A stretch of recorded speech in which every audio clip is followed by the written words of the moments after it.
Before we begin, a quick and important disclaimer. The content of this video is for educational and entertainment purposes only and does not constitute legal, financial, or professional advice. Divorce laws vary significantly by state and individual circumstances. The historical trends and case studies discussed are intended to provide context on pop culture representation, not as a guide for your personal legal strategy. Always consult with a qualified attorney or licensed professional in your jurisdiction before making decisions regarding your marriage or assets. Conduct your own due diligence. Every single time a high-profile man in America announces a divorce, the internet enters a state of collective, predictable panic.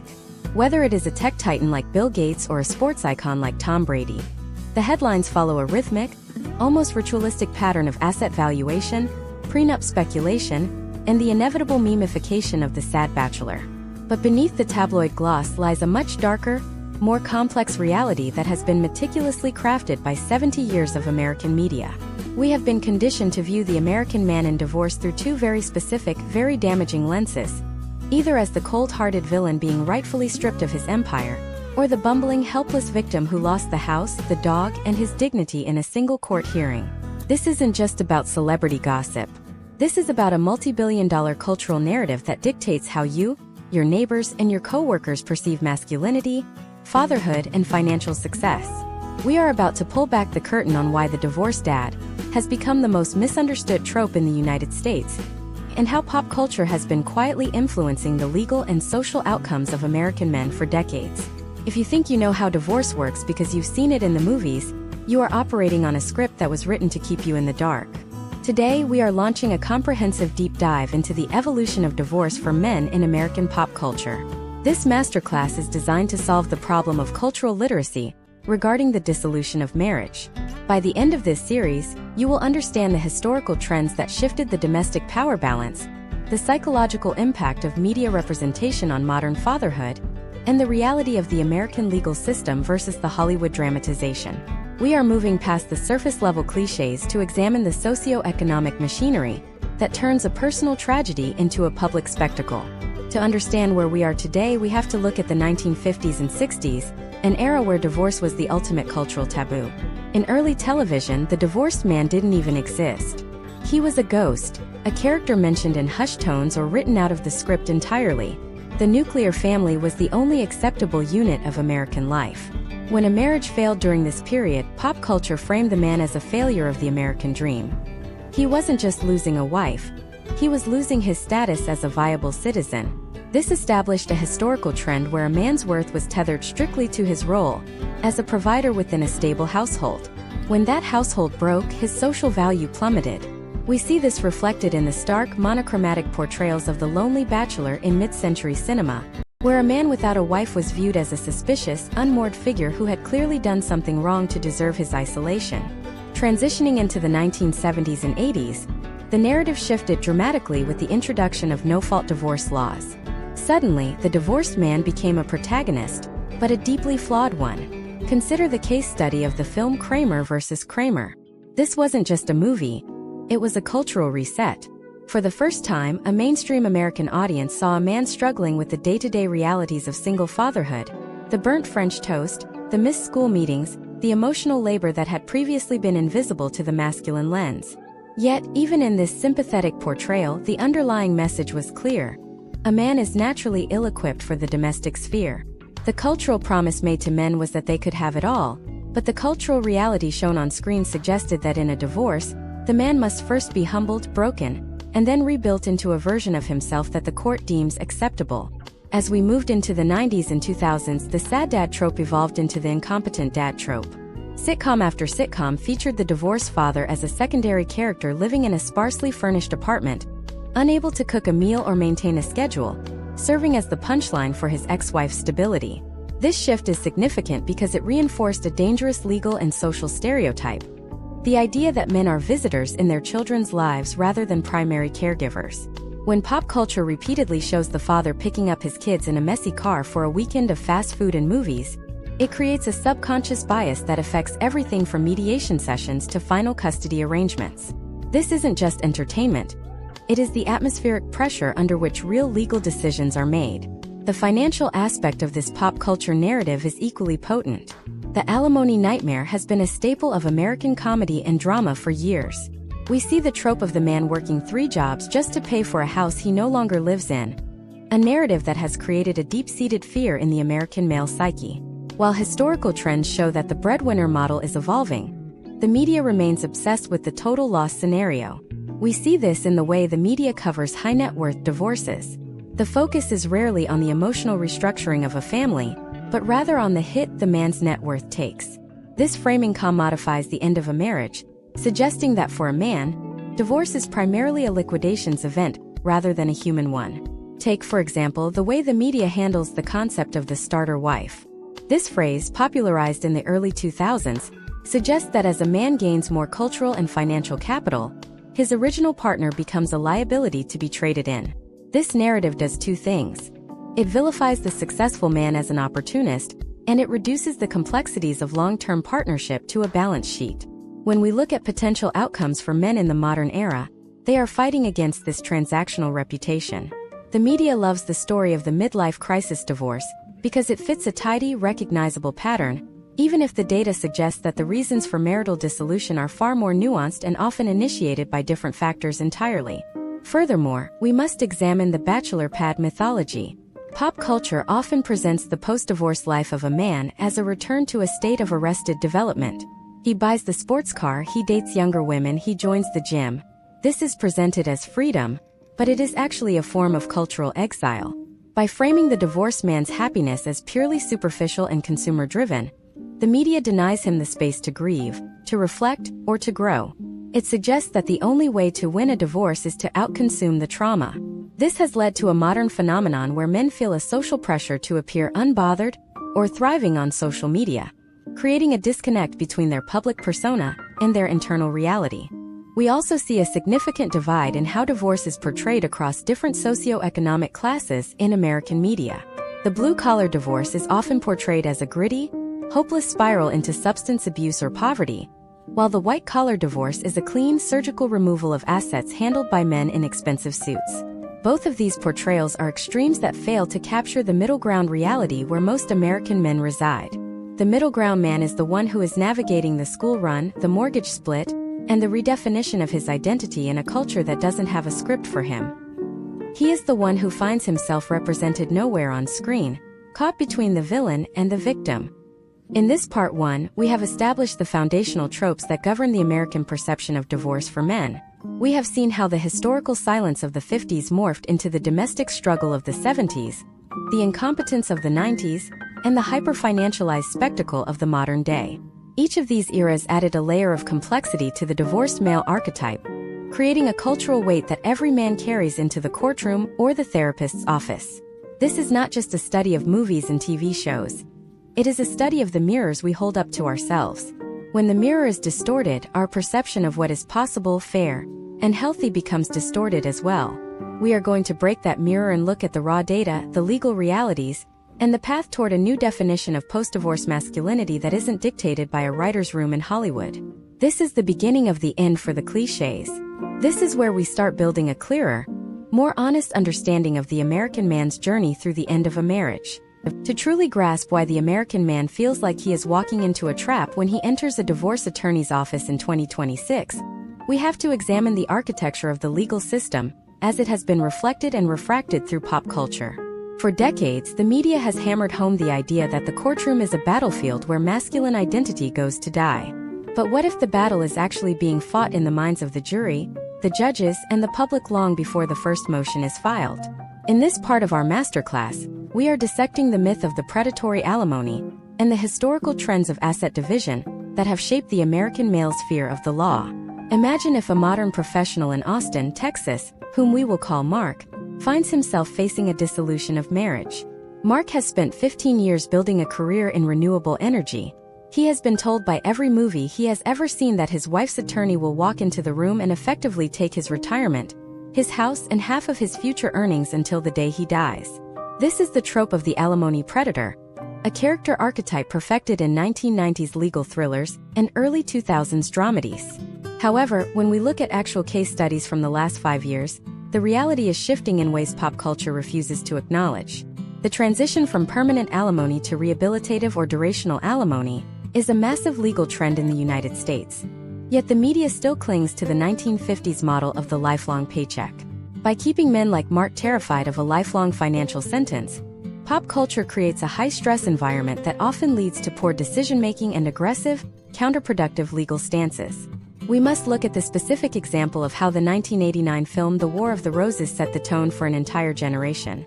It presented divorce as a zero-sum game where the only outcome is mutual destruction. This film burned into the American psyche the idea that the marital home is the ultimate prize, worth literally dying for.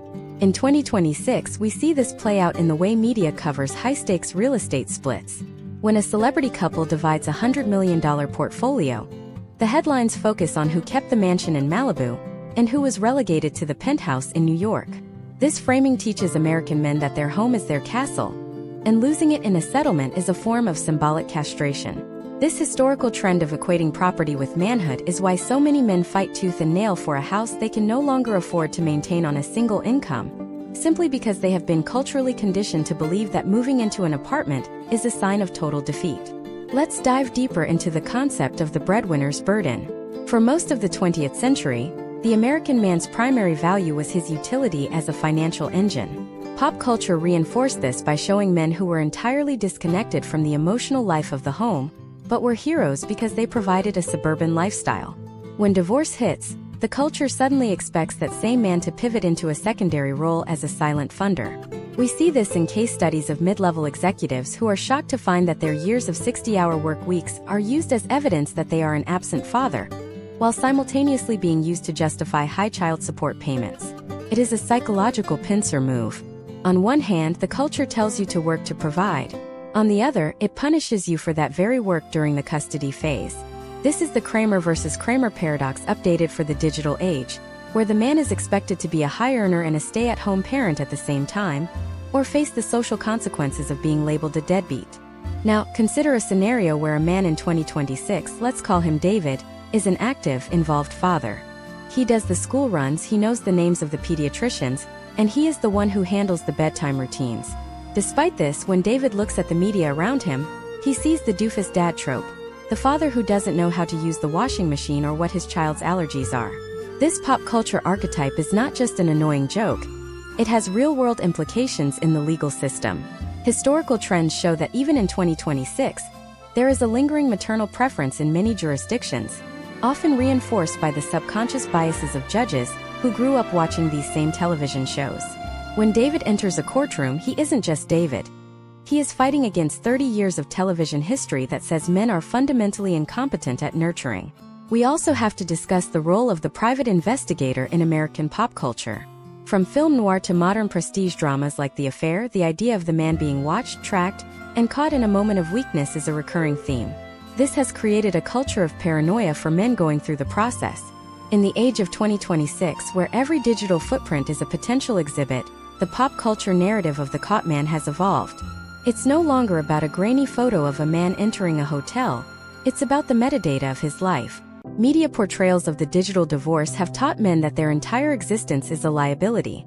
This leads to a defensive posture where men often withdraw emotionally and socially, fearing that any sign of joy or movement will be used against them in a financial audit. The potential outcomes of this withdrawal are profound, often leading to isolation and a decline in mental health, which pop culture then uses to fuel the next cycle of the sad bachelor narrative. Furthermore, we must examine the specific case study of the mid-2000s reality TV boom. Shows like The Real Housewives or various celebrity-focused docuseries changed the way the American public consumes the end of a marriage. It became a sport. For men, this meant that their private failures were now public property. This shift in historical trends meant that the average man began to fear social media shaming as much as legal consequences. The fear isn't just about the bank account anymore.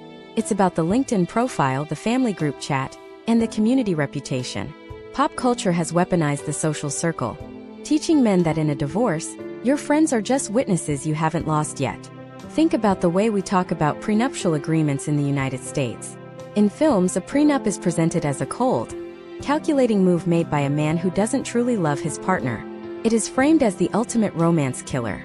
In reality, in 2026, a prenup is often a sensible tool for clarity and protection for both parties. Yet, the cultural stigma remains. This stigma prevents thousands of men from having honest conversations about finances before marriage, which ironically leads to the very explosive, high-conflict divorces that pop culture loves to depict. We are trapped in a loop where the media shames the prevention and then profits from the cure. As we look at the data, we see that the American man is increasingly seeking out mediation and collaborative law to avoid the Hollywood-style courtroom drama. But even as the legal reality becomes more civil, the pop culture representation remains stuck in 1989. This creates a massive disconnect. Men feel like they are failing at being a divorced man because they aren't living out a dramatic war. They are struggling with the quiet, mundane, and often exhausting process of rebuilding a life, which doesn't make for good television. We have explored the legal traps, the property myths, and the incompetence tropes. We have seen how the shadow of the courtroom hangs over the American man long before he ever speaks to a lawyer. But there is a deeper, more insidious layer to this story. It's not just about what happens in the court, it's about what happens in the home after the papers are signed. Why does the American man feel like a stranger in his own life the moment he becomes a single father? And how has the media specifically targeted the bond between a father and his children to create a narrative of the disposable man? In the next part of this masterclass, we are going to dive into the most sensitive and high-stakes territory of all, the weaponization of fatherhood. We will look at how the 48-hour weekend became a cultural standard and the psychological toll of being a part-time parent in a world that tells you that you are either a hero or a villain, with no room for anything in between. You won't want to miss how the 2020s have redefined the custody battle in ways that the movies are still trying to catch up with. The weaponization of fatherhood in American pop culture is perhaps the most insidious psychological tool used to shape the identity of the modern man. For decades, the silver screen has sold us a very specific, limited version of what a post-divorce relationship looks like between a father and his children. It is the narrative of the visitor. In this cultural framework, the father is an external entity, a weekend guest in the lives of the people he helped create. This historical trend is not accidental. It is a byproduct of a mid-century legal and social structure that viewed the male role as purely economic. By the time we hit 2026, the friction between this outdated media trope and the reality of modern parenting has reached a boiling point. Imagine if a man named James, a dedicated father in Charlotte, North Carolina, enters a custody negotiation. James has been the primary source of emotional support for his daughter for 10 years. He knows her favorite books, her fears about middle school, and her soccer drills. But the moment the legal process begins, James is confronted with the ghost of the every other weekend dad. This is the character we see in countless 90s family comedies like Mrs. Doubtfire or Liar Liar. In these films, the father has to go to extreme, often ridiculous lengths, cross-dressing or magical honesty, just to prove he is a competent parent. The underlying message is that a man is naturally a secondary parent, and any attempt to be an equal one is either a comedy of errors or a desperate struggle against the natural order. This cultural conditioning affects James before he even speaks. He feels he has to audition for a role he has already been playing for a decade. We have to look at the data regarding custody arrangements in the United States. While joint physical custody is becoming more common, the historical trend of the standard visitation schedule still looms large in the public imagination. Pop culture reinforces this by rarely showing the mundane, successful co-parenting moments.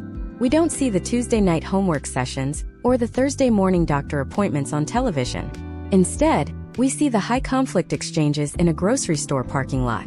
This choice of representation creates a societal expectation of friction. It teaches children that their father is a transitory figure, and it teaches men that their influence is limited to the hours between Friday at 5 p.m. and Sunday at 6 p.m. This schedule, often called the 4-10-2 model in legal circles, has been framed by media as the natural resting state of the divorced family, despite its potential outcomes for psychological strain on both the parent and the child. The psychological toll of being a part-time parent is a topic American pop culture often avoids, preferring instead to focus on the man's dating life or his career resurgence. But let's look at a case study of a father in 2026, whom we will call Robert. Robert lives in a suburban apartment 15 miles away from his children. In the movies, Robert's apartment would be a bachelor pad with a pool table. In reality, Robert's apartment is filled with half-empty toy boxes and a guest room that stays silent 5 nights a week. This silence is the part of the story Hollywood doesn't know how to film. The media's obsession with the newly single man's freedom ignores the profound grief of the missing everyday. By ignoring this grief, the culture denies men the permission to feel it.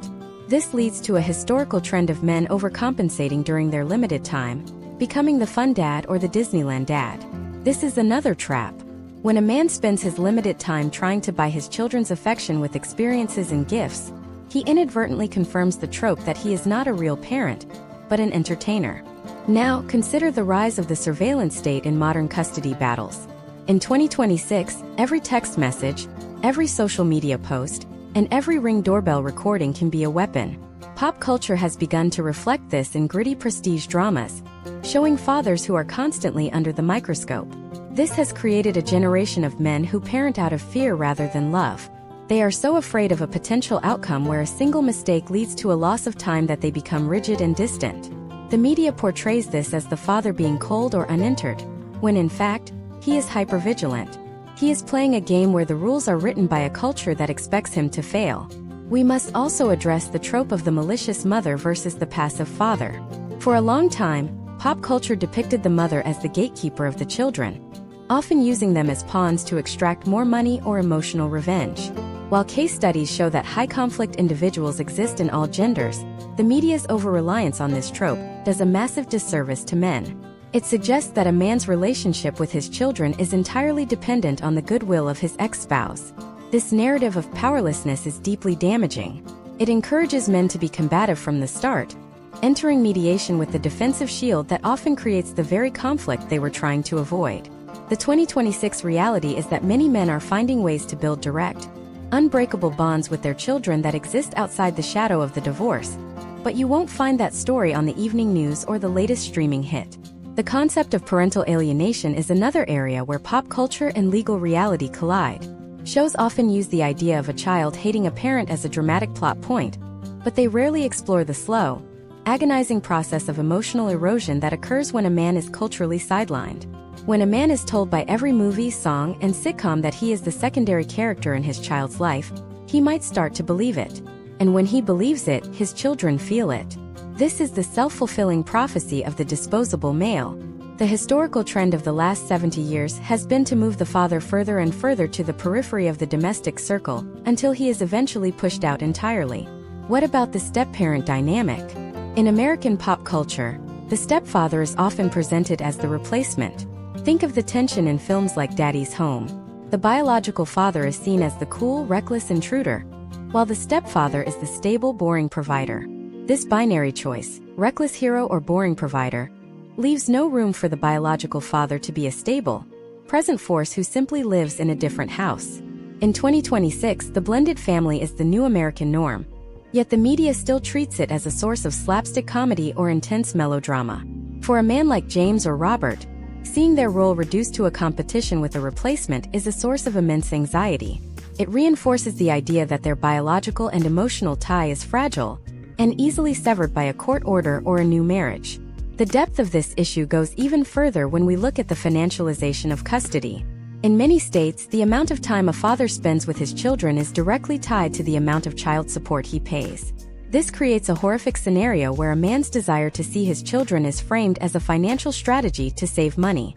Pop culture loves this cynical take. It's a common trope in legal procedurals, the father fighting for 50-50 custody just to lower his monthly payment. While there may be outliers in case studies, the vast majority of men fighting for time are doing so because they want to be fathers. By framing fatherhood as a line item on a budget, the media strips the relationship of its humanity and replaces it with a ledger. We have unpicked the layers of the visitor trope, the fun dad trap, and the financialization of the father-child bond. We have seen how pop culture creates a narrow hallway that men are expected to walk through, where any deviation leads to social or legal punishment. But there is one final massive piece of this puzzle that we haven't touched yet. It is the silent epidemic that follows the paperwork, the one that happens when the lights go down and the man is alone in that apartment that the movies say he should love. Why is the suicide rate for divorced men in the United States so staggeringly high compared to their married counterparts? And why does pop culture refuse to talk about the mental health crisis of the American divorcee, choosing instead to show us images of the resilient bachelor? In the next part, we are going into the dark heart of the psychological aftermath, the identity collapse that occurs when the provider, the protector, and the father is told he is no longer needed. We are going to look at the data that the sitcoms ignore and the survival strategies that are actually working for men in 2026. This is where the masterclass gets real. The silence that follows a divorce in the life of an American man is not just the absence of noise in a hallway. It is a profound systemic identity collapse that pop culture has historically refused to document with any degree of honesty. In the United States, the male identity is built on three pillars: provider, protector, and patriarch. When a marriage dissolves, the cultural narrative treats these pillars as if they were made of cardboard. We see the resilient bachelor in commercials, a man in his late 40s drinking a cold beer on a boat, suggesting that he has finally reclaimed his life. But historical trends and public health data suggest a far more harrowing reality. For many men in 2026, the potential outcomes of this transition include a total severance from their social support networks, a phenomenon known as social atrophy. In American society, women are often the social architects of the family. They maintain the holiday cards, the dinner invitations, and the connections with other parents. When the man leaves that orbit, he doesn't just lose a wife, he loses his entire social calendar. Imagine if a man named Michael, an engineer in Seattle, finds himself finalized in his divorce in 2026. During his 12-year marriage, his social life was entirely intertwined with his wife's friends and the parents of his children's classmates. Once the papers are signed, Michael moves into a sleek, modern apartment downtown. On the surface, he looks like the successful, liberated man Hollywood loves to depict. But beneath that surface, Michael is experiencing a silent crisis. He realizes that he has no one to call for a casual Tuesday night dinner. His phone is silent. This is the stage where many American men fall into the trap of isolation, which leads to a significant decline in mental well-being. Pop culture frames this as Michael being a lone wolf, a rugged individualist, but the psychological data tells us that humans are not wired for this level of sudden, total social displacement. The data regarding male suicide rates following divorce in the United States is a sobering case study in cultural neglect. While the media focuses on the legal drama of who gets the vintage car or the vacation home, it ignores the fact that divorced men are statistically at a much higher risk for self-harm than married men or even divorced women. Why does pop culture ignore this? Because the narrative of the broken man doesn't sell. It doesn't fit the fast-paced, consumer-driven image of the American male. Instead, we are given the trope of the midlife crisis. We see the man buying the motorcycle or dating the 25-year-old yoga instructor. These are presented as jokes or as signs of a man finally living his truth. But in reality, these are often maladaptive coping mechanisms for a man whose core identity has been shattered.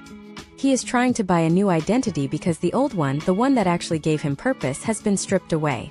We need to talk about the concept of disenfranchised grief. This occurs when a person experiences a significant loss, but is not given the social permission to mourn it. In American pop culture, a man is expected to be stoic. He is expected to move on, to hit the gym, and to get back in the game. If he shows sadness, he is seen as weak or pathetic. If he shows anger, he is seen as dangerous. This creates a narrow emotional corridor, where the only acceptable response is indifference. Consider the case study of a man in 2026 named Christopher. Christopher lost his daily interaction with his 3 sons. Every morning for a decade, he made them breakfast. Now he sees them 4 days a month. In a movie, Christopher would be shown as a man who finally has time to focus on his career. In reality, Christopher is mourning the loss of his daily purpose. This loss of purpose is a primary driver of the identity collapse. When you are no longer the person who makes the breakfast, who fixes the bike, or who provides the sense of security in the home, who are you? Pop culture has no answer for this, so it fills the void with a new set of consumer goods. The 2020s have introduced a new layer to this identity crisis: the digital echo chamber. In 2026, a divorced man like Michael or Christopher is immediately targeted by algorithms that feed him content based on his new status. If he searches for legal advice or co-parenting tips, he may be steered toward extreme online communities that preach resentment and radical isolation. These digital spaces offer a sense of belonging that the physical world currently lacks for divorced men. They provide a new, albeit toxic, identity. Pop culture has begun to touch on this, but usually only as a way to further vilify the man. We rarely see a nuanced portrayal of how a lack of healthy mainstream support systems drives men into these digital fringes. The survival strategies that are actually working for men in 2026 involve the intentional rebuilding of male-only social spaces that focus on emotional resilience, rather than just shared hobbies or resentment. Another historical trend we must examine is the health decline. Married men in the United States generally have better health outcomes because their spouses often act as the primary health monitors, encouraging doctor visits, managing diets, and noticing small changes in physical well-being. Post-divorce, many men experience a rapid decline in physical health. We see the trope of the divorced man living on cereal and takeout, which is played for laughs in sitcoms like 2.5 Men. However, the step-by-step reality is that this leads to chronic inflammation, sleep disorders, and cardiovascular issues. The media celebrates the bachelor lifestyle but ignores the biological cost of losing a domestic partner who served as a health stabilizer. By the time a man like Michael realizes his health is failing, he is often too deep into his social isolation to seek the necessary help. Then there is the issue of the career trap. Pop culture often suggests that a man's career will take off after a divorce because he no longer has the distraction of a family. In reality, the emotional weight of a crumbling identity often leads to a decrease in productivity and focus. Case studies of high-level professionals show that the cognitive load of navigating a legal split, while managing the grief of lost fatherhood time, often results in professional stagnation or even job loss. This creates a vicious cycle. The man loses his family, his health declines, his social circle vanishes, and then his primary source of remaining identity, his work, begins to slip away. This is the total collapse that the movies refuse to show because it is too dark for a 30-second commercial break. So, how are men in 2026 fighting back against this narrative? We are seeing a shift toward new models of masculinity that prioritize vulnerability and community. Men are beginning to realize that the stoic lone wolf model is a death sentence in the post-divorce landscape. They are forming co-living spaces, joining men's groups that focus on conscious co-parenting, and demanding better representation in the media. They are moving away from the bachelor pad mythology and toward a grounded, authentic version of single fatherhood. This involves a radical redefinition of what it means to be a provider, not just providing a paycheck, but providing a stable, emotional presence for themselves and their children, even if that presence is divided across 2 different zip codes. We have peeled back the layers of the psychological collapse and the health risks that follow the end of a marriage. We have seen how pop culture's obsession with the resilient bachelor is actually a mask for a deep-seated cultural neglect of the male experience.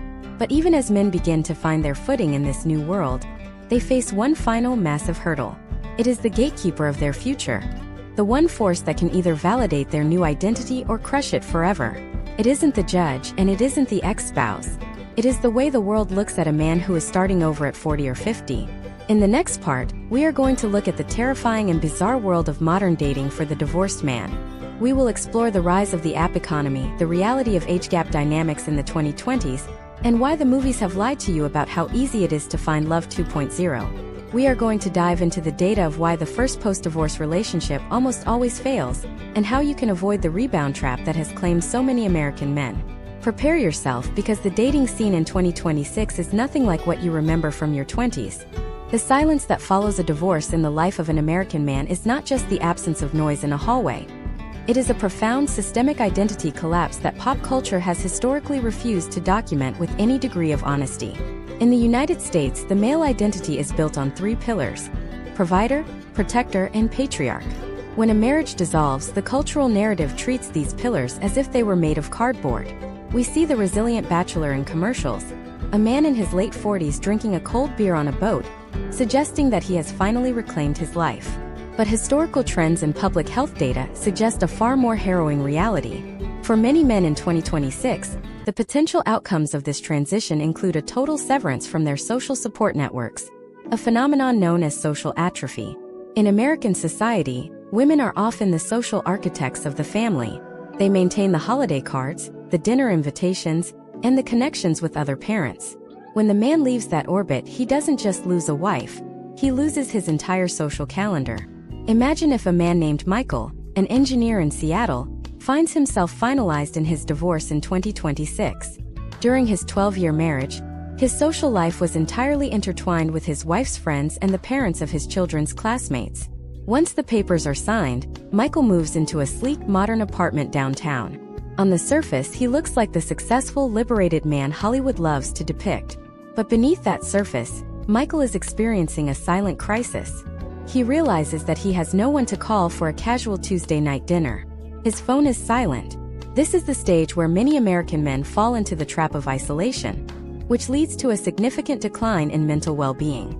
Pop culture frames this as Michael being a lone wolf, a rugged individualist, but the psychological data tells us that humans are not wired for this level of sudden, total social displacement. The data regarding male suicide rates following divorce in the United States is a sobering case study in cultural neglect. While the media focuses on the legal drama of who gets the vintage car or the vacation home, it ignores the fact that divorced men are statistically at a much higher risk for self-harm than married men or even divorced women. Why does pop culture ignore this? Because the narrative of the broken man doesn't sell. It doesn't fit the fast-paced, consumer-driven image of the American male. Instead, we are given the trope of the midlife crisis. We see the man buying the motorcycle or dating the 25-year-old yoga instructor. These are presented as jokes or as signs of a man finally living his truth, but in reality, these are often maladaptive coping mechanisms for a man whose core identity has been shattered. He is trying to buy a new identity because the old one, the one that actually gave him purpose, has been stripped away. We need to talk about the concept of disenfranchised grief. This occurs when a person experiences a significant loss, but is not given the social permission to mourn it. In American pop culture, a man is expected to be stoic. He is expected to move on, to hit the gym, and to get back in the game. If he shows sadness, he is seen as weak or pathetic. If he shows anger, he is seen as dangerous. This creates a narrow emotional corridor, where the only acceptable response is indifference. Consider the case study of a man in 2026 named Christopher. Christopher lost his daily interaction with his 3 sons. Every morning for a decade, he made them breakfast. Now he sees them 4 days a month. In a movie, Christopher would be shown as a man who finally has time to focus on his career. In reality, Christopher is mourning the loss of his daily purpose. This loss of purpose is a primary driver of the identity collapse. When you are no longer the person who makes the breakfast, who fixes the bike, or who provides the sense of security in the home, who are you? Pop culture has no answer for this, so it fills the void with a new set of consumer goods. The 2020s have introduced a new layer to this identity crisis: the digital echo chamber. In 2026, a divorced man like Michael or Christopher is immediately targeted by algorithms that feed him content based on his new status. If he searches for legal advice or co-parenting tips, he may be steered toward extreme online communities that preach resentment and radical isolation. These digital spaces offer a sense of belonging that the physical world currently lacks for divorced men.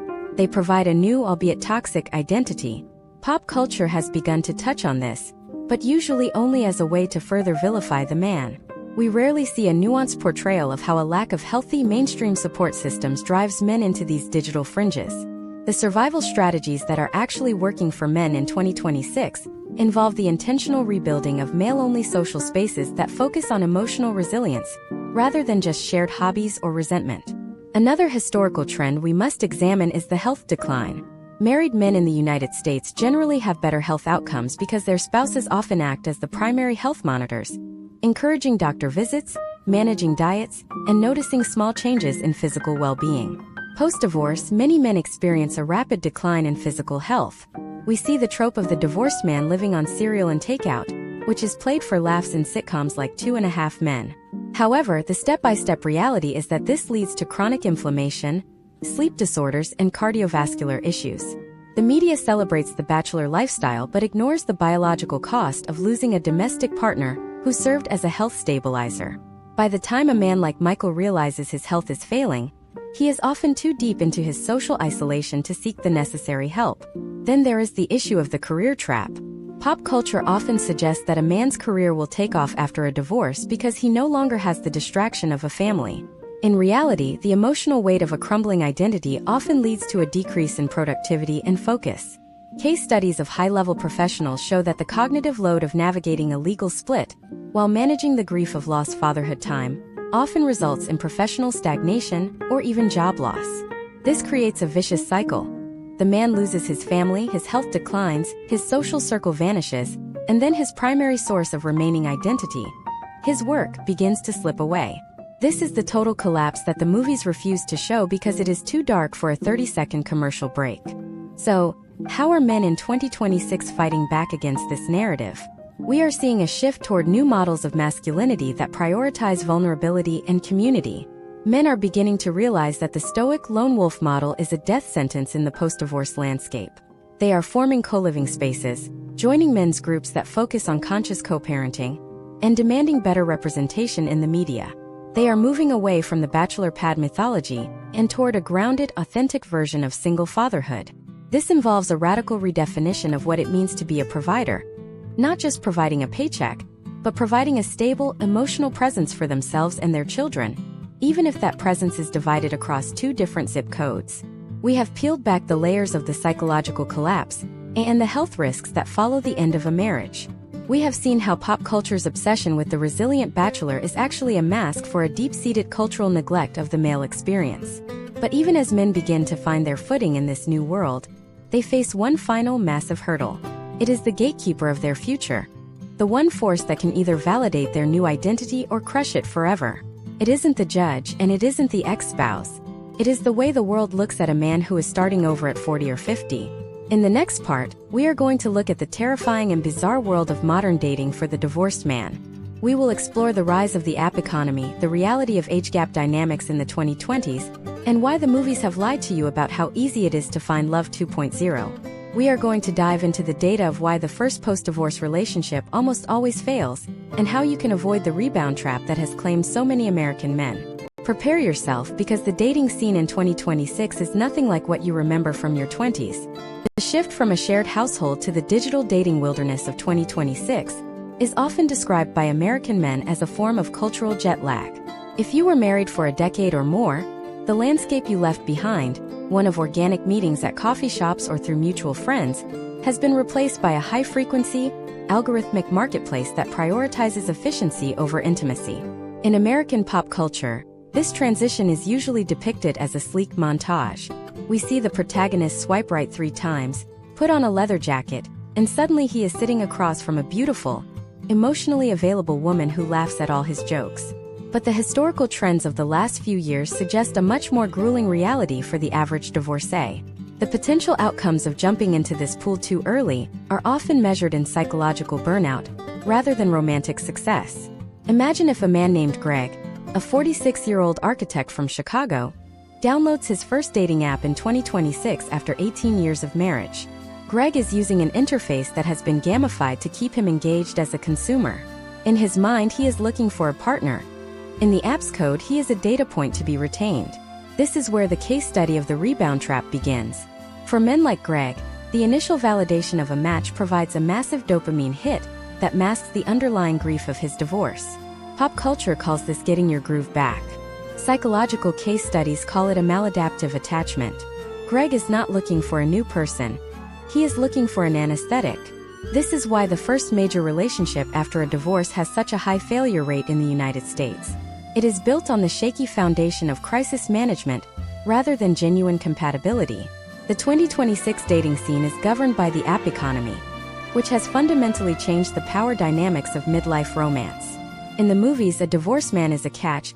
He is stable, he has a career, and he has learned from his mistakes. In the reality of the digital marketplace, he is often filtered out before he can even say hello. Filters for height, income, and parental status act as a digital gatekeeper. This leads to a historical trend where men feel a pressure to curate a hypermasculine, idealized version of themselves. They post photos of themselves hiking, traveling, or standing next to expensive cars, performing a version of the bachelor myth they saw on television. When the reality of their lives, the shared custody schedules, the modest apartment, the emotional baggage, eventually surfaces, the disconnect causes the relationship to crumble. Let's look at the phenomenon of the age gap narrative. American pop culture is obsessed with the idea of the older divorced man dating a significantly younger woman. From the classic films of Woody Allen to modern streaming series, this is presented as the ultimate sign of a man's renewed virality. However, the data from 2026 suggests that these relationships often face significant social and lifestyle friction. A man like Greg might find that a 26-year-old partner has entirely different life goals, digital habits, and social expectations. While the media celebrates this as a victory for the man, the step-by-step reality often involves a profound sense of isolation. Greg finds himself in social circles where he has nothing in common with his partner's peers, leading to a secondary identity crisis where he feels too old for his new life, but too disconnected from his old one. Another critical factor in 2026 is the rise of the background check culture.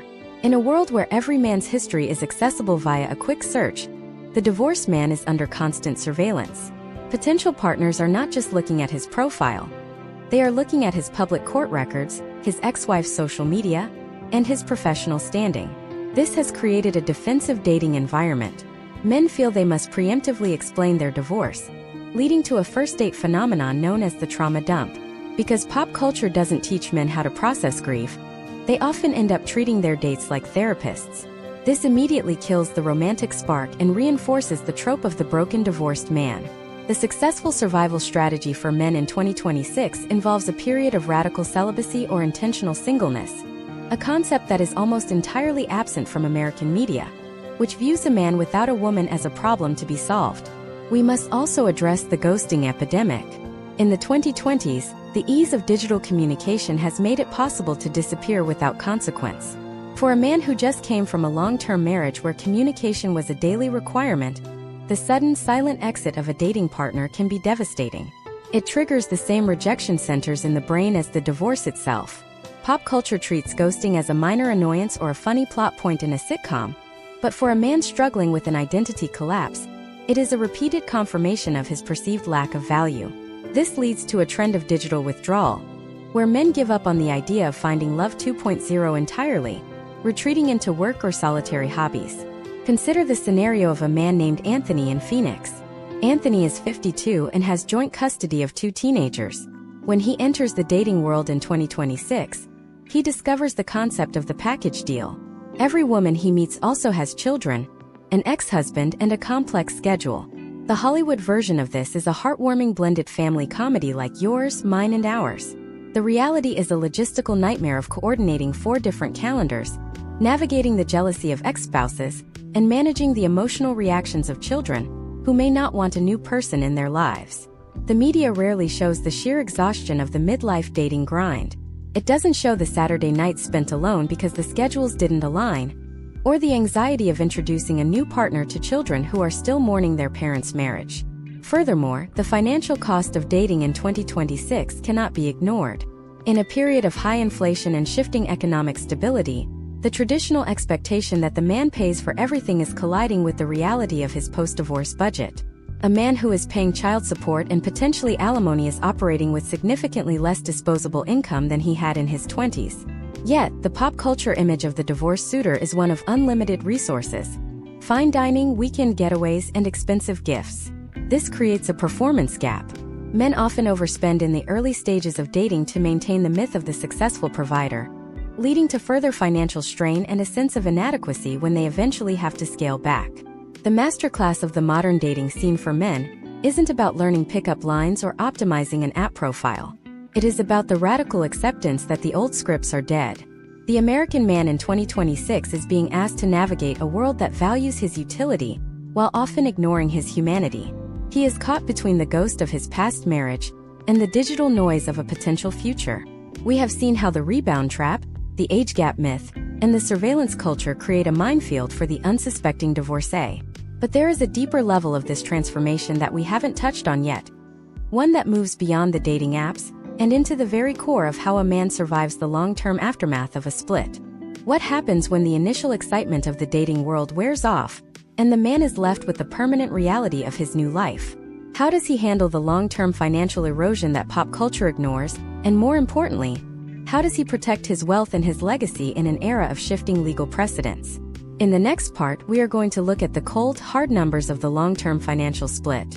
We will examine the hidden costs of a second household, the reality of late-life retirement planning after a 50-50 split, and why the 2020s have made the concept of the silver divorce a financial catastrophe for the unprepared American male. You thought the courtroom was expensive? Wait until you see the cost of the next 20 years. The financial erosion of a man's life after a divorce in the United States is rarely depicted with technical accuracy in our media. Instead, we are fed the archetype of the wealthy executive who writes a single large check and walks away into a sunset of high-end bachelorhood. The reality for the American man in 2026 is a phenomenon known as the second household tax. This is not an official government levy, but a socio-economic reality that occurs when one set of income, which previously supported a single roof, a single heating bill and a single property tax statement, is suddenly forced to stretch across two separate, fully functioning domestic infrastructures. Historical trends show that men often experience a sharper decline in their standard of living immediately following a split, because they are frequently the ones moving out of the primary residence, losing the equity-building machine of the family home, while still being responsible for its mortgage through support payments or settlement structures. Imagine if a man named Stephen, a 54-year-old middle manager in Denver, finalized his divorce in early 2026.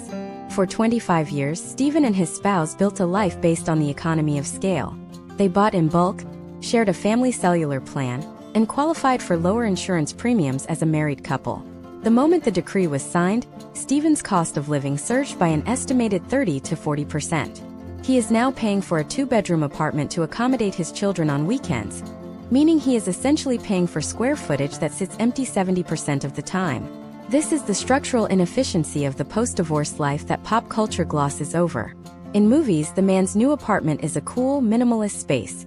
In Stephen's reality, it is a massive financial drain that prevents him from rebuilding his decimated retirement savings.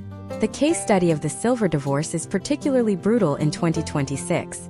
This refers to the rising historical trend of couples ending long-term marriages after the age of 50. For men in this demographic, the potential outcomes are often a complete reset of their retirement timeline. In the United States, the 401k or pension is often considered marital property. After a 25-year marriage, a man like Stephen might see half of his nest egg transferred via a qualified domestic relations order, or QDRO. While the media portrays late-life divorce as a time for a man to find himself, it rarely shows the man in the break room of a suburban office park realizing he can no longer afford to retire at 65. He is now looking at a 2026 economic landscape where he must work until 75 just to maintain a basic level of security. This is the reality of the divided legacy. We must also analyze the specific financial mechanism of the lifestyle maintenance trap. In many American jurisdictions, the goal of alimony or spousal support is to allow both parties to maintain a standard of living similar to what they enjoyed during the marriage. However, basic math dictates that if you take the same amount of money and split it in two, the standard of living must decrease for everyone. Pop culture creates an unrealistic expectation by showing men who continue to live high-status lives despite these payments. In the real world, this often leads to a phenomenon called debt-based masculinity. To keep up appearances for his children, his social circle, and his professional peers, a man may rely on high-interest credit or personal loans to bridge the gap between his reduced net income and his previous lifestyle. This creates a long-term financial spiral that the media ignores in favor of showing the man in a new suit. Let's dive into the hidden costs of the child support cliff. Most men are aware of the monthly payment, but pop culture fails to mention the extraordinary expenses, the extracurricular activities, the orthodontics, the college funds, and the technology requirements of 2026. In the movies, child support is a fixed number. In reality, it is a fluctuating financial obligation that can be modified based on the man's career success. This creates a psychological disincentive for some men to seek promotions or career growth, fearing that a potential outcome of a higher salary is an immediate and proportional increase in their support obligations. This career stagnation is a silent killer of male ambition in the post-divorce years. It turns the professional life into a treadmill where the man is running faster just to stay in the same financial place. Furthermore, we need to address the insurance gap. In the United States, health insurance is often tied to a single spouse's employer. If the man was the primary policyholder, he now faces the increased cost of a single-person plan without the family discount. If he was covered under his spouse's plan, he is suddenly thrust into the 2026 private insurance market, which can cost hundreds of dollars a month for a man in his 50s. This is a recurring theme in case studies of male post-divorce poverty. One medical emergency can lead to total financial insolvency because the man no longer has the safety net of a dual-income household. Pop culture never shows the protagonist sitting at a kitchen table at 2 a.m., trying to figure out if he can afford both his heart medication and his car insurance. The 2026 housing market adds another layer of complexity. With high interest rates and low inventory, the divorced man is often forced into the rental market at a time when he should be peaking in his home equity. This is the equity leak. Every dollar spent on rent is a dollar that isn't being used to build wealth for his children's inheritance or his own old age. Media portrayals of the bachelor life often feature luxury rentals with amenities like gyms and rooftop bars, but they don't show the lack of long-term stability. A man who rents at 55 is at the mercy of a landlord in a way that a homeowner is not. This loss of control over his environment is a direct hit to the masculine identity of the protector and provider. Then there is the professional perception cost. In 2026, despite our progress, there is still a subconscious bias in many corporate environments against the divorced man. He is often seen as less stable or more prone to distraction, while a married man is viewed as a safe bet for leadership because he has a stable home base. A divorced man may be overlooked for high-stakes roles. This is a subtle historical trend that affects earning potential over decades. The media portrays the divorced boss as a shark who lives at the office, but the data suggests that the emotional and logistical toll of divorce can actually lead to a performance dip that takes years to recover from. We have unmasked the myth of the wealthy bachelor and replaced it with the reality of the second household tax, the equity leak, and the retirement reset. We have seen how the 2020s have created a perfect storm of economic factors that make the financial dissolution of a marriage more dangerous for men than ever before. But these numbers, as staggering as they are, only represent the external world. There is one final, incredibly high-stakes area where the American man is losing a battle he doesn't even know he's fighting. It is the battle for the future of his name, his values, and his connection to the next generation. Why are more American men in 2026 becoming estranged from their adult children years after a divorce is finalized? And how has pop culture created a blueprint for the gradual erasure of the father's influence, even when he has done everything right legally and financially? In the next part, we are going to look at the rise of the parental gatekeeper and the phenomenon of the slow fade. We will explore how the media has taught an entire generation of children to view their fathers as optional, and what the long-term psychological data says about the men who are left behind in the wake of this cultural shift. You think you've survived the split, but the real test of your legacy is just beginning. The phenomenon of the slow fade is perhaps the most painful and least discussed chapter in the manual of the American divorce experience. In the 2026 landscape, we are witnessing a historical trend where the father's influence in the home does not vanish overnight in a singular, dramatic courtroom confrontation. Instead, it erodes over years of subtle cultural and logistical shifts. Pop culture has long favored the image of the deadbeat dad as the primary cause of estrangement, but modern case studies suggest a much more complex reality involving the parental gatekeeper and the digital drift of the next generation. This is the stage where a man transitions from being a central pillar of his children's lives to becoming a background character in a story he no longer helps write. Imagine if a man named Kevin, a 48-year-old software developer in Raleigh, North Carolina, has spent the last 5 years following his 50-50 custody agreement to the letter. He has never missed a child support payment, he shows up to every soccer game, and he has maintained a civil relationship with his ex-spouse. However, as his children enter their teenage years in 2026, Kevin notices a chilling shift. The children begin to decline his weekend invitations in favor of activities at their primary home. They forget to text him back. They start to view his house not as a home, but as a secondary satellite location that is inconvenient to their social lives. This is not accidental. It is often the result of the gatekeeping trap, where the primary residential parent, often reinforced by media tropes, subtly frames the father's time as a disruption to the children's stability. Historical trends in American media have conditioned children to view the father as the guest star. Think of the way teenagers are portrayed in modern streaming dramas. The mother is the emotional anchor, the one who handles the heartbreak and the school crises, while the father is the one they visit to ask for money or for a ride to a concert. When life gets busy, the guest star is the first one to be cut from the script. For Kevin, the potential outcomes of this cultural framing are devastating. He finds himself competing with a digital world that exists entirely within his children's smartphones, a world that is often curated and managed in the other household. If the father is not part of the daily digital thread of the family, he becomes a stranger in real time. We must examine the case study of the emotional proxy.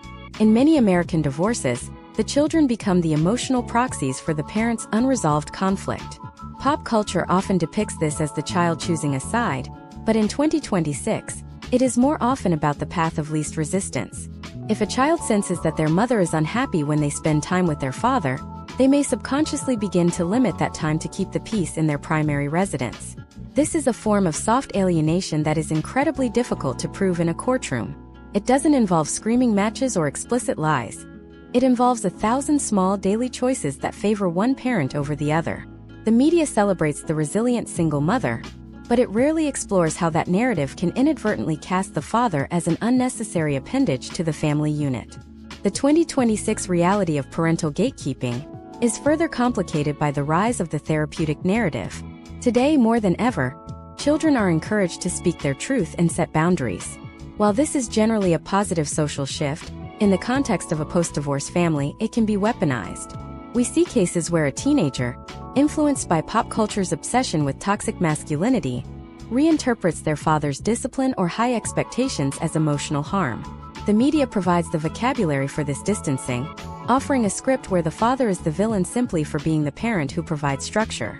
This leads to the slow fade, where the father, fearing that he will push his children away entirely if he exerts any parental authority, becomes a passive observer. He stops parenting and starts pleading, which further erodes his children's respect for him. The data on paternal estrangement in the United States shows a disturbing correlation between the end of a marriage and the eventual loss of the father-child bond, even when the father remains in the same city. This is the legacy leak. It is the realization that the values, the history, and the ancestral connections the father intended to pass down are being filtered out. In 2026, we see this playing out in the way family traditions are handled. If the father's traditions are seen as a chore compared to the more socially integrated traditions of the mother's house, they are eventually discarded. Pop culture reinforces this by showing the fun, chaotic holidays at the mom's house, while the father's house is depicted as quiet, awkward, and filled with forced conversation. Let's look at the step-parent erasure. In the movies, the introduction of a stepfather is a source of tension that eventually leads to a new, larger family unit. In reality, the introduction of a new male figure in the primary household often accelerates the father's obsolescence. If the stepfather is the one who is there every morning for breakfast and every night for dinner, he becomes the functional father by default. The biological father is relegated to the role of the biological donor, who visits on Sundays. This is a step-by-step process of replacement that is sanitized by American media. We are told that more love is always better, but we are not told about the identity theft that occurs when a man's role is outsourced to a newcomer, while he is still standing right there, willing and able to do the job. Furthermore, the impact of the 2026 social media mirror cannot be understated. Children in the United States now live their lives on platforms where the image of the family is highly curated.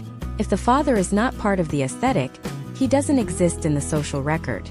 We see case studies where children post family photos that include the stepfather, but omit the biological father, simply because the stepfather fits the current domestic aesthetic better. This digital erasure is a psychological blow that many men are unprepared for. It tells them that they are not just secondary in the home, but invisible in the public square of their children's lives. How do men in 2026 combat the slow fade?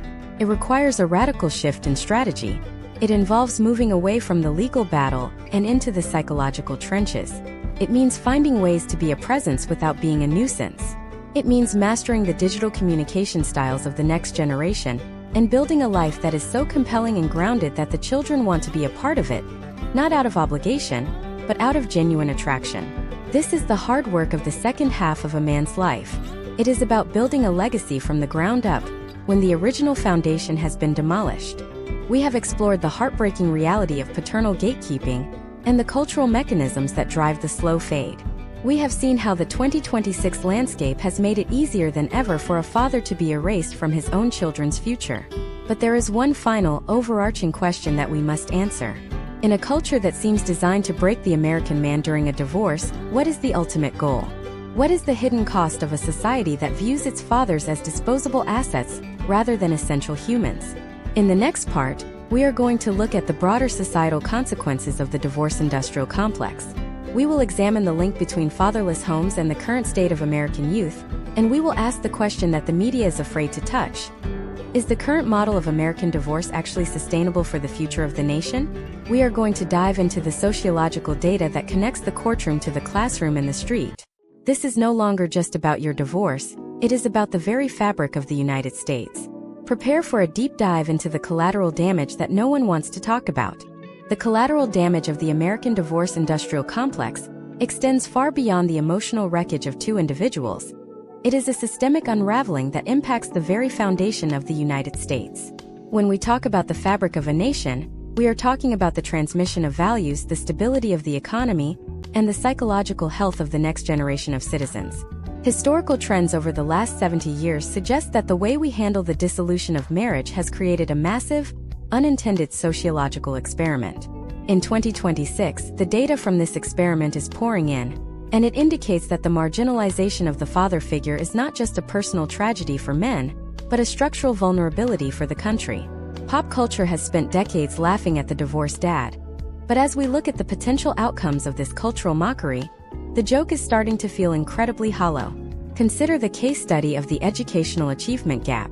Statistics from 2025 and early 2026 show a consistent correlation between father-absent homes and lower academic performance among American boys. While the media often attributes this to poverty, deeper dives into the data reveal that even in middle and upper-class households, the removal of the father's unique psychological influence, often characterized by a push toward risk-taking, boundary testing, and external achievement, leaves a void that the traditional school system is ill-equipped to fill. Imagine if a teenager named Leo in a suburb of Chicago is navigating high school in 2026. His father, a victim of the slow fade we discussed in Part 8, is now a peripheral figure who only sees him twice a month. Leo is surrounded by a domestic environment that is supportive, but lacks the specific type of masculine mentorship that historically grounds a young man's ambition. This isn't about the mother failing. It's about a structural absence that pop culture treats as a minor plot point. Furthermore, we must address the link between fatherlessness and the justice system. Historical trends in the United States have long shown that a vast majority of incarcerated youth come from homes where the father was absent or marginalized. In 2026, we are seeing this play out in new digital ways.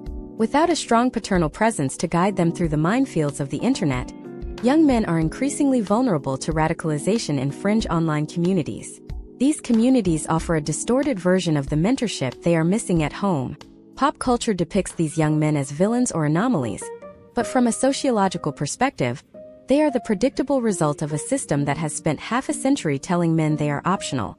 The divorce industrial complex feeds this cycle by prioritizing the immediate division of assets over the long-term preservation of the paternal bond. The economic impact of this systemic erasure is equally profound. When a man's identity as a provider is stripped away by a punitive legal system or a dismissive cultural narrative, his economic productivity often declines. This is the macroeconomic burnout. If a significant percentage of the male workforce is operating in a state of chronic psychological stress due to estrangement from their children or financial insolvency from a silver divorce, the entire American economy feels the drag. We see case studies of small business owners in 2026 who, after a high-conflict divorce, lose the motivation to innovate or expand. They move from being wealth creators to wealth preservers, or worse, they drop out of the formal economy entirely.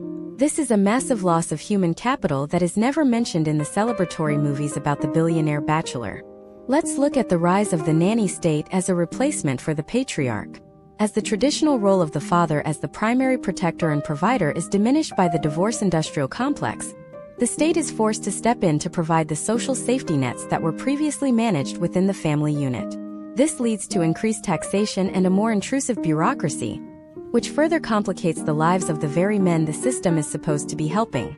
In 2026, we see this in the proliferation of state-run programs designed to teach fatherhood, programs that are often necessary only because the cultural and legal landscape made the original version of fatherhood impossible to maintain. It is a circular logic. The system breaks the father, then spends billions of taxpayer dollars trying to fix the hole he left behind. The psychological ripple effects also impact the concept of the American dream. For generations, the dream was built on the idea of multi-generational legacy. You work hard to build something that you pass down to your children. In a culture where divorce is seen as a routine transactional event, that sense of legacy is shattered. If a man knows that his business, his home, and his connection to his children can be severed by a process he has little control over, his willingness to invest in the long-term future of his community diminishes. This leads to a historical trend of hyper-individualism, where men focus on short-term pleasures and personal consumption rather than community building. We see this reflected in the 2026 urban landscape, where high-end rentals for single men are booming while community centers and fraternal organizations are withering. We must also examine the case study of the healthcare crisis.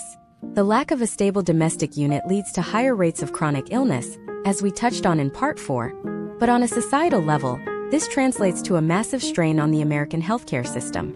Divorced men utilize emergency rooms and mental health services at significantly higher rates than married men. In 2026, with the healthcare system already stretched thin, this is a major policy concern. Yet, the media continues to frame health as an individual choice, rather than a byproduct of social stability. By failing to support the role of the man within the family, the culture is inadvertently creating a public health nightmare that will take decades to resolve. Imagine the scenario of a town in the Rust Belt in 2026.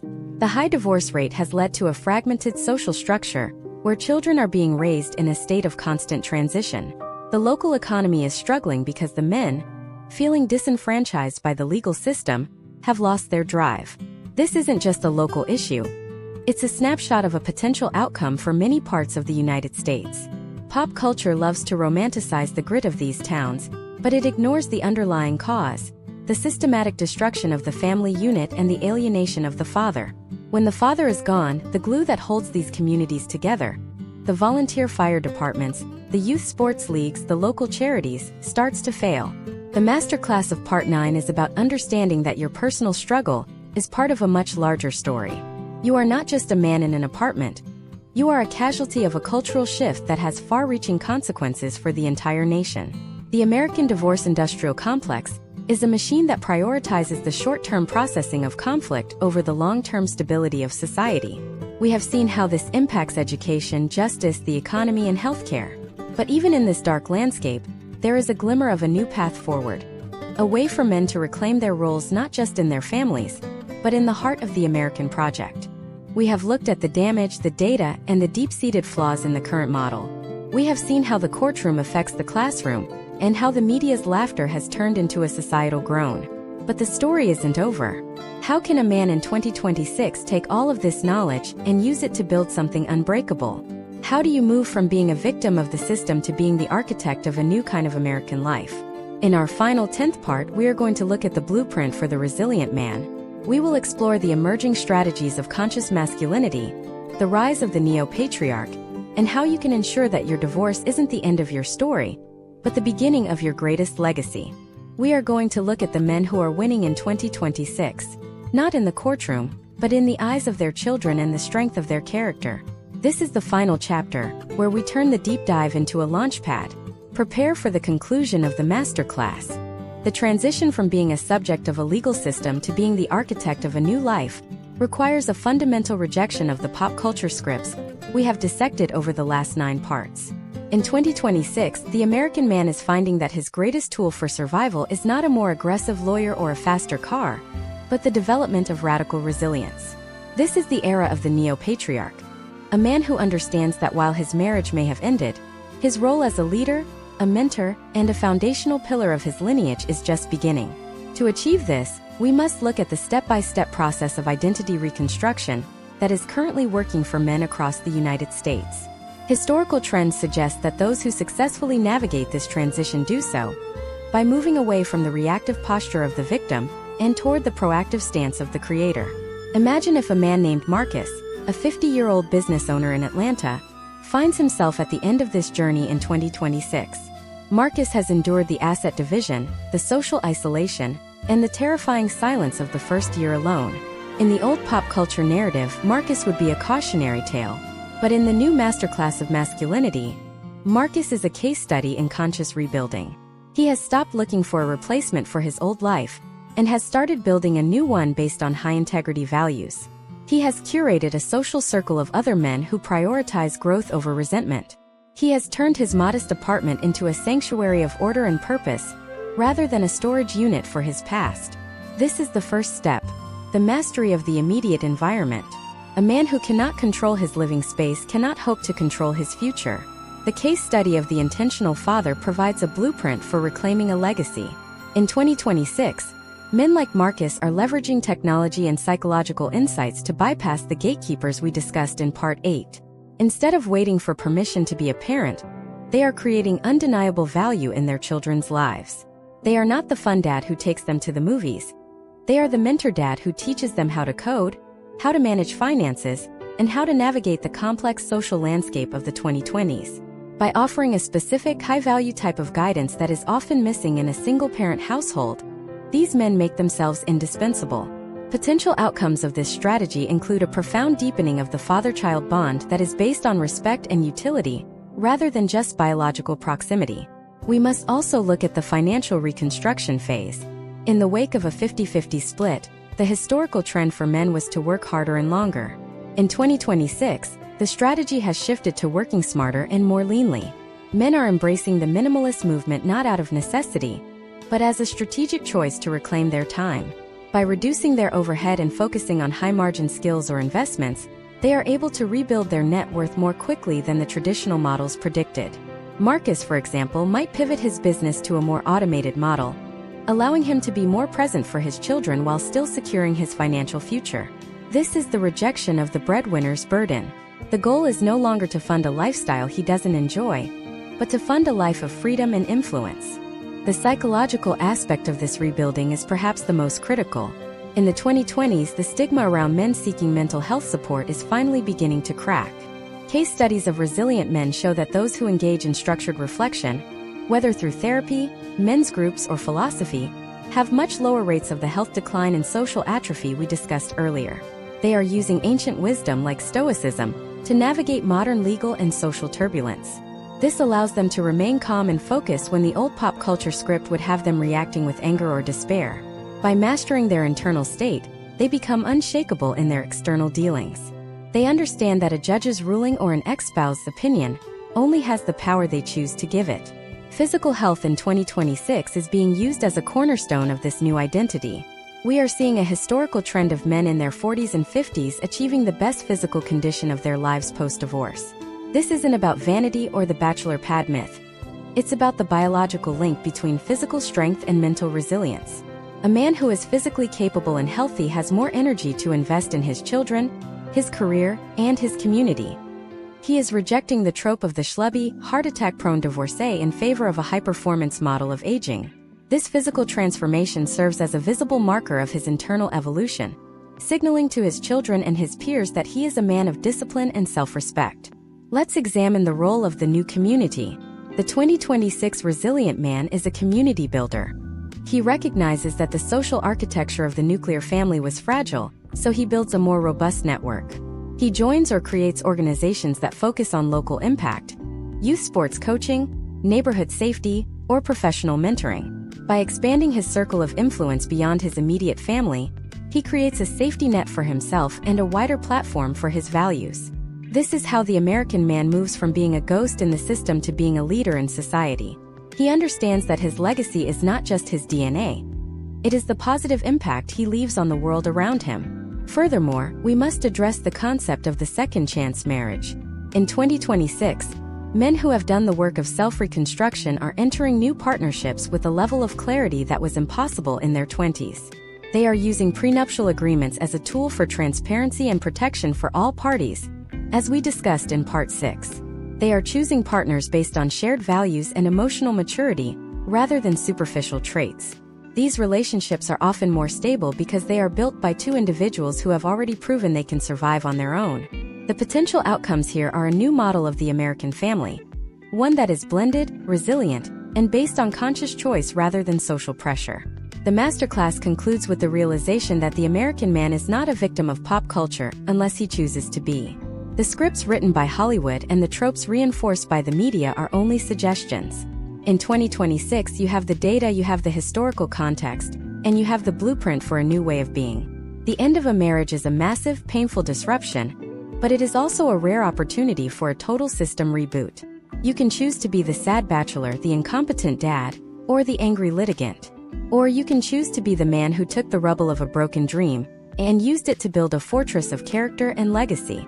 We have covered the historical trends, the legal minefields, the psychological traps, and the sociological consequences. We have moved from the first disclaimer to the final blueprint. You now possess a deep dive understanding of how divorce functions for men in American pop culture and, more importantly, how to transcend that culture. The path forward is not easy, but it is clear. It requires discipline, vulnerability, and a relentless focus on the future. Your story didn't end with the divorce decree. It simply entered a more complex, high-stakes chapter. As you move forward from this masterclass, remember that the most important audience for your life is not the public, the court, or the media. It is the reflection you see in the mirror and the children who are watching to see how a man handles a storm. If you can show them a man who is strong, fair, and resilient, you have already won the only battle that truly matters. This concludes our 10-part deep dive. The information is in your hands. The execution is in your heart. While we have finished this specific exploration of pop culture and divorce, the world of 2026 is moving faster than ever. New legal precedents are being set every day, and the digital landscape of fatherhood is constantly shifting. How will the next wave of artificial intelligence and digital surveillance impact the privacy of your post-divorce life? And what are the emerging financial tools that men are using to protect their wealth from the next economic cycle? The journey of the modern man never truly ends. It only evolves. Stay vigilant.